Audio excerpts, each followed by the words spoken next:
तो नमस्कार दोस्तों, जैसा कि आपको मालूम है कि मैं बेसिक टेंस पढ़ा रहा हूँ और इसी बेसिक टेंस के आधार पर वीडियो 1, वीडियो 2, वीडियो 3 मैं बना चुका हूँ और अब आज हम बेसिक पार्ट 4 पढ़ा रहे हैं। और इस बेसिक पार्ट 4 में टेंस का आगे का दूसरा जो भाग है पास्ट सिंपल टेंस, साधारण भूतकाल, इसके ऊपर हम चर्चा करेंगे। लेकिन इसके पहले कि आपको वीडियो देखना है, समझना है, तो मेरे सोशल इस YouTube चैनल पर आपको जाकर के सब्सक्राइब करना है ताकि पूरे वीडियो आपको देखने को मिलेंगे। जब तक कि वो पहले के वीडियो आप नहीं देखेंगे आपको ये जो पढ़ाया हुआ भाग समझ में नहीं आएगा, क्योंकि उसमें मैंने पूरे बेसिक चीज़ें पढ़ाया है कि भाई ये सब्जेक्ट क्या है, V1, V2, V3, V4 ये क्या है, ऑब्जेक्ट क्या है, अदर वर्ड क्या है, ये सारी चीजें मैंने पहले ही बता चुका है। बार बार यदि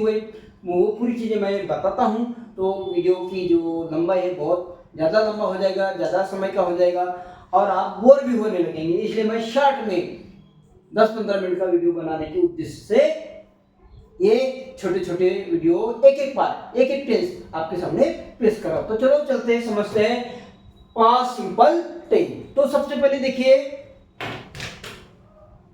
पास्ट सिंपल टेंस जो है ये किया हुआ कुछ समय पहले, कुछ दिन पहले या कुछ सप्ताह, कुछ महीनों पहले, कुछ वर्ष पहले किया गया जो काम है उस कार्य को ही हम पास्ट सिंपल टेंस कहते हैं। इसका नाम है साधारण भूतकाल। ओके, अब देखिएगा इस टेंस की रचना करना है तो रचना है, सब्जेक्ट लिया जाता है। जैसे कि मैंने बताया सब्जेक्ट यानी क्रिया करने वाला व्यक्ति, प्राणी, जो भी है जिसके बारे में आप लिखना चाहते हैं कि इसने वो किया, उसने वो किया, चाहे वो व्यक्ति हो या प्राणी हो या पक्षी हो, उसको हम सब्जेक्ट बोलते हैं जिसके बारे में आप लिखना चाहते हैं। फिर V2 यानी वर्ब का दूसरा रूप लिखा जाता है, क्रिया का दूसरा रूप।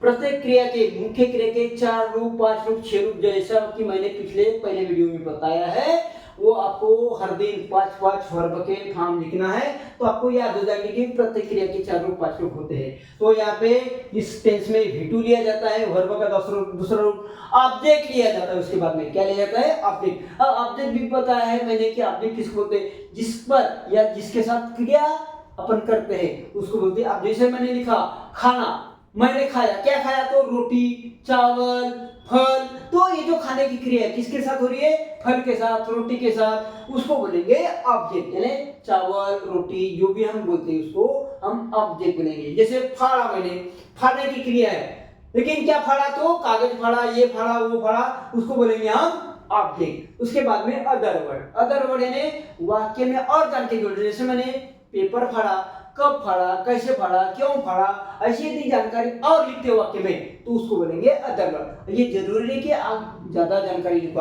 यदि आपको लगता है कि और जानकारी जोड़ना चाहिए उसको बोलते हैं अदर वर्ड। ठीक है, अब इस काल में लास्ट में हिंदी में उच्चारण आएगा या, ये जैसे मैंने गया, गई, गए, आया, आई, आए, ला, ली, ले, मैं मिला, मिली, मिले, ऐसा बोलना है लास्ट में, ये उच्चारण आना चाहिए। या फिर दौड़ा, दौड़ी, दौड़े, इस प्रकार देखा, देखी, देखे, तो इस प्रकार के उच्चारण लास्ट में आते हैं तो समझ जाना कि आपका हिंदी का लिखा हुआ वाक्य बराबर है। अब देखेंगे उदाहरण नंबर 1। सबसे पहले ऑब्जेक्ट लिखना है। ऑब्जेक्ट में राइट का रोड दूसरा रूप लिखना, इसका दूसरा रूप है रोड, ये हो गया V2। अब लिखना है आपको, लिखा तो क्या लिखा, ऑब्जेक्ट लिखो, क्योंकि लिखने के लिए क्या लिखा वो बताना पड़ेगा ना। निबंध लिखा, कविता लिखा, पत्र लिखा, जो भी आपने लिखा है तो यहाँ पे लिखा है हमने ऑब्जेक्ट में ऐसे पत्र, निबंध, मैंने लिखा निबंध। अब अदर वर्ड नहीं भी लिखे तो चलेगा, ये अदर वर्ड नहीं भी लिखे तो चलेगा, लेकिन मैंने निबंध लिखा तो कब लिखा, क्यों लिखा, कैसे लिखा, कहाँ लिखा, किस विषय पे लिखा, ऐसी यदि हम जानकारी लिखते हैं उसको बोला जाता है अदर वर्ड। तो यहाँ पे हमने लिखा अदर वर्ड, ये हो गया सब्जेक्ट, ये हो गया V2, ये हो गया ऑब्जेक्ट और ये हो गया अदर वर्ड। इस प्रकार सूत्र के अनुसार हमने वाक्य की रचना कर ली है। अब इसका हिंदी में अर्थ देखेंगे। हिंदी में अर्थ होगा, मैंने मैंने छुट्टी पर निबंध लिखा, या लड़की होगी तो लिखी, क्योंकि आई यानी लड़का भी लिख सकता है आई, और लड़की भी, दोनों के लिए आई लिखा जाता है, और इसलिए लिखा लड़के के लिए और लड़की होगी तो लिखी। इस प्रकार हम इसका हिंदी में अनुवाद करते हैं। यानी लास्ट में क्या आया, खाकी, या ये लालीले लाड़ीले खाकी के, ऐसा हम लिख सकते हैं। खा, खी, खे आदि इटीसी आदि हम वहां पर लिख सकते हैं हिंदी में। चलो ये समझ में आया, सूत्र के अनुसार हुआ। अब देखेंगे दूसरा वाक्य, वी सब्जेक्ट, वी यानी हमने, क्रिया करने वाले कौन है, हम। क्या किया हमने, हिटू खेला, प्ले का दूसरा रूप प्लेड, हमने खेला। क्या खेला, अब खेलने के लिए कुछ तो चाहिए, फुटबॉल खेला, ये हो गया ऑब्जेक्ट। अदर बार लिखना है तो लिख सकते हो, नहीं भी लिखोगे तो वाक्य का अर्थ पूर्ण होता है, लेकिन लिख सकते हो कि हमने क्रिकेट खेला, फुटबॉल खेला, कहाँ खेला, कैसे खेला, किसके साथ खेला, ये है ऑन ग्राउंड। ये हो गया सब्जेक्ट, ये हो गया V2, ये हो गया ऑब्जेक्ट। खेला तो क्या खेला, फुटबॉल खेला, ऑब्जेक्ट। और कब, कहाँ, कैसे, किसके साथ, ऐसे जब आप जानकारी लिखते हो तो ये हो गया अदर वर्ड। अब इसका हिंदी में मतलब होगा, हमने खेला फुटबॉल मैदान पर। हिंदी इंग्लिश के अनुसार इसको सीधा करके लिखो, हमने मैदान पर फुटबॉल खेला। लास्ट में क्या आया, लाली ले आया, तो समझ जाना कि हिंदी का वाक्य बराबर है। अब देखते हैं तीसरा एग्जांपल। अब हम सब्जेक्ट बदल करेंगे, यहाँ पे आई लिखे, यहाँ पे भी लिखे। अब यहाँ पे दूसरा सब्जेक्ट लेते, क्या लिखेंगे, राजूज मदर, राजू की माँ। क्रिया करने वाला कौन है, सब्जेक्ट राजू की माँ। राजू का भाई, राजू का बाप, राजू का दोस्त, राजू का रिश्तेदार, कुछ भी लिख सकते हैं, या मेरा दोस्त, मेरी माँ, मेरा भाई वगैरह वगैरह, या जो भी है। ये हो गया राजूज मदर, ये हो गया सब्जेक्ट। फिर वर्ब V2 कुकड, पकाया, पकाया, पकाई, पकाना, कुक का दूसरा रूप कुकड लिख दिया हमने, ये V2 हो गया। अब क्रिया के अनुसार ऑब्जेक्ट आएगा, पकाया तो क्या पकाया, फिश, मछलियां या मछली।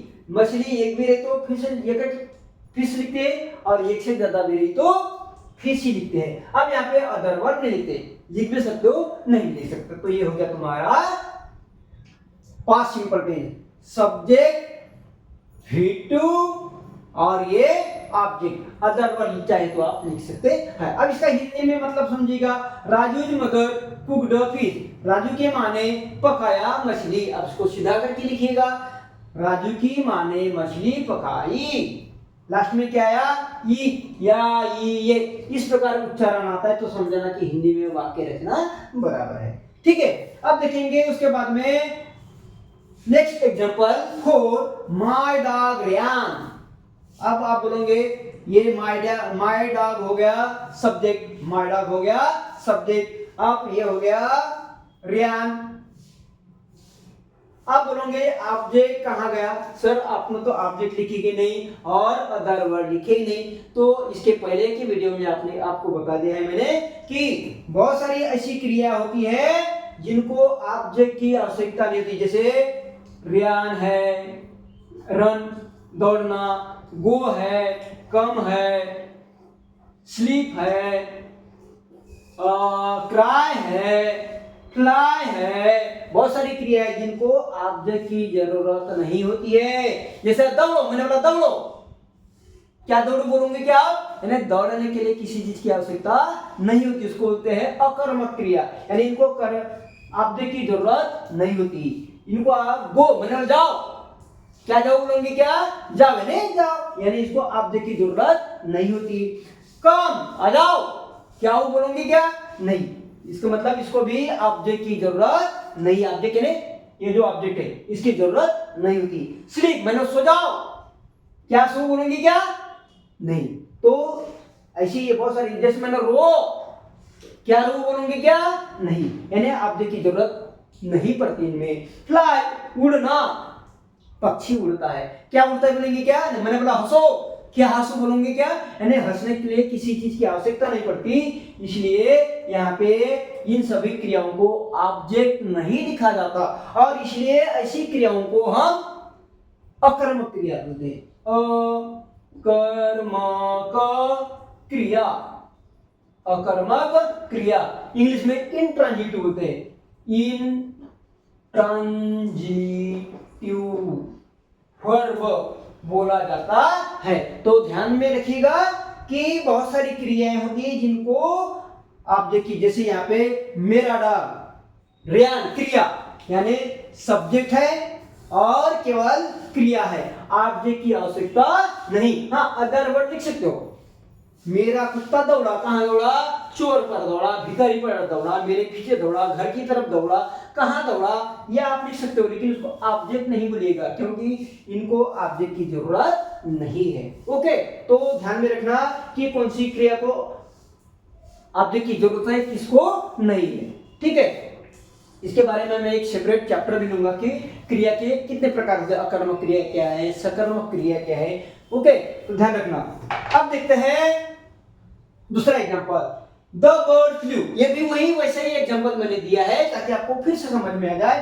अब यहाँ पे सब्जेक्ट क्या है भाई, क्रिया करने वाला सब्जेक्ट है जिसके बारे में बात करते हैं, किसके बारे में करते हैं, पक्षियों के बारे में। ये हो गया सब्जेक्ट, ये हो गया सब्जेक्ट, और क्रिया है फ्लू, उसका दूसरा रूप है फ्लाई यानी उड़ना, उसका फ्लू हो गया दूसरा रूप। ओके, सूत्र के अनुसार अब यहाँ भी ऑब्जेक्ट की जरूरत नहीं है। क्यों?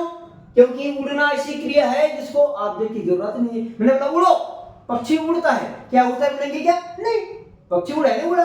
मैंने बोला हंसो, क्या हंसो बोलोगे क्या? नहीं। यानी बहुत सारी ऐसी क्रिया है, हंसना, लाफ, ये UGH लाफ, ऐसी बहुत सारी क्रिया है, रन है, गो है, कम है, स्लीप है, क्राई, फ्लाई, लाफ, हाँ, क्लैप, ताली बजाना। मैंने बोला ताली बजाओ, इसको ऑब्जेक्ट की जरूरत है क्या भाई?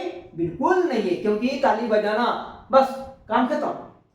अब तो इन सभी क्रियाओं को अकर्मक क्रिया बोला जाता है और इसलिए इनके साथ में, इन क्रियाओं के साथ में ऑब्जेक्ट नहीं लिखा जाता। इस बात को आपको ध्यान में रखना है, समझ में आया? चलो आगे बढ़ते हैं। Next example, boys broke toy. हाँ, अब ये जो ब्रोक क्रिया है, यहाँ पे शब्द क्या है?